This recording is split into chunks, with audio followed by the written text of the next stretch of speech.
Assalamualaikum warahmatullahi wabarakatuh. Saya Fitri Landari, salah satu mahasiswa semester 4 Teknik Informatika Universitas Islam Madura. Hari ini kita akan membedah salah satu algoritma yang paling efisien, yaitu Huffman Coding Algorithm. Algoritma ini dikembangkan oleh David Huffman, salah satu mahasiswa MIT. Ini adalah catatan saya bahwasanya algoritma ini menggunakan prinsip greedy algorithm. Algoritma ini adalah lossless data compression, artinya kita mengecilkan ukuran data tanpa menghilangkan informasi sedikit pun. Kemudian strateginya adalah memberikan kode biner yang paling pendek untuk karakter yang sering muncul dan kode biner yang lebih panjang untuk karakter yang jarang muncul. Mari kita ambil contoh nyata. Di sini kita memiliki sebuah string text yaitu Huffman. Kemudian kita hitung frekuensi kemunculan dari setiap hurufnya. Di sini H mempunyai frekuensi 1, kemudian U frekuensinya 1, F frekuensinya 2, M frekuensinya 1, A frekuensinya 1, dan N frekuensinya 1. Kemudian bagaimana cara kita menggunakan algoritma Huffman coding? Langkah yang pertama adalah buat sebuah node untuk setiap karakter dan label frekuensi. Pertama, kita buat node H dengan frekuensi 1, kemudian node U dengan frekuensi 1, F dengan frekuensi 2, dan seterusnya. Kemudian langkah yang kedua adalah susun node berdasarkan frekuensi terurut secara ascending, artinya dari yang terkecil ke terbesar. Di sini kita masukkan node H dengan frekuensi 1, U frekuensi 1, dan M dengan frekuensi 1, yang awalnya F dengan frekuensi 2 menjadi M dengan frekuensi 1 karena ini diurut secara ascending. Sehingga F dengan frekuensi 2 di sini diletakkan di belakang. Kemudian langkah yang ketiga adalah ambil dua node dan gabungkan dengan label parents menjadi kombinasi frekuensi dua node. Pertama kita gabungkan node H dengan node U sehingga menghasilkan sebuah value atau nilai label parents 2. Karena 1 ditambah 1 hasilnya 2. Kemudian ini adalah sisa dari yang ini. Kemudian langkah yang keempat adalah insert node ini dengan children ke dalam list terurut. Kita listkan atau urutkan kembali secara ascending, mulai dari M dengan value 1, dan A frekuensi 1, N frekuensi 1, dan F frekuensi 2. Kemudian node H dan U menjadi label parent frekuensi 2. Kemudian langkah selanjutnya kita lakukan penghitungan atau penggabungan node M dengan node A, sehingga menghasilkan sebuah label parents 2. Ini adalah sisa yang ini. Kemudian kita urutkan kembali secara ascending mulai dari N dengan frekuensi 1, F frekuensi 2, kemudian node H dan U yang memiliki frekuensi 2, dan M dan node A yang mempunyai label parents 2.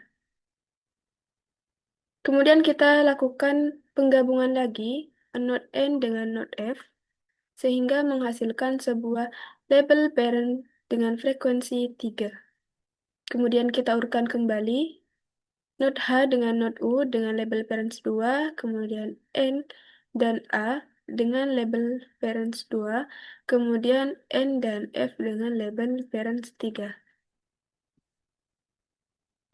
Kemudian kita gabungkan frekuensi 2, node H dan U dengan frekuensi 2, M dan A, sehingga menghasilkan sebuah label parent dengan frekuensi 4. Ini adalah sisa yang ini. Kemudian kita urutkan kembali sehingga 3 ini menjadi di sebelah kiri dan 4 di sebelah kanan, karena diurutkan secara ascending. Seperti ini. Kemudian kita lakukan penghitungan 3 ditambah 4 sehingga menghasilkan sebuah node parent dengan frekuensi 7. Setelah terbentuk, ini dia node-nya. Kemudian kita beri label biner sebagai kodenya nanti. sehingga bisa menghasilkan sebuah encode dengan aturan 0 di sebelah kiri dan 1 di sebelah kanan. Kita masukkan teksnya ke dalam sebuah tabel movement, kemudian kita cari nilai biner H mulai dari atas, jadi 1, kemudian ke 0, kemudian 0. Jadi frekuensi H atau kode biner H adalah 100, kemudian kita cari nilai atau kode biner U, yaitu 101, kemudian F 01, M 110, dan A 111, kemudian N 00. Sehingga hasil encode untuk tag movement adalah 100, 110, 110, 111, 011, 000. Kemudian kita bandingkan movement code dengan karakter code atau ASCII, di mana movement code di sini untuk karakter H menghasilkan kode biner 100, sedangkan ASCII 01001000. Kemudian U untuk movement code 101 dan karakter code 01110101. Jadi, untuk movement coding di sini menghasilkan 18 bit dan ASCII menghasilkan 49 bit.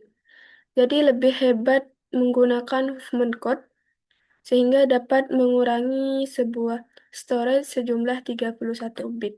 Sekarang kita masuk ke bagian pembuktian. Saya telah mengimplementasikan algoritma ini menggunakan Python. Program ini menghitung frekuensi dan menghasilkan kode biner untuk kata movement kita tadi.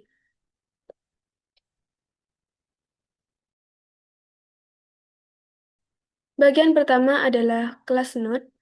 Class node di sini berfungsi sebagai wadah untuk menyimpan karakter dan frekuensi. Kemudian, def build movement tree fungsi yang pertama adalah program menghitung frekuensi setiap huruf. Kemudian, huruf-huruf dimasukkan ke dalam priority queue. Kemudian yang ketiga, def generate code. Setelah pohon jadi, fungsi ini akan menelusuri setiap cabang. Jika bergerak ke kiri, akan menghasilkan sebuah kode biner 0, dan jika bergerak ke kanan, akan menghasilkan sebuah kode biner 1. Di bagian utama, kita akan memasukkan sebuah tag movement, sehingga program akan otomatis menampilkan total frekuensi, kode biner, dan tabel bit hasil kompresi.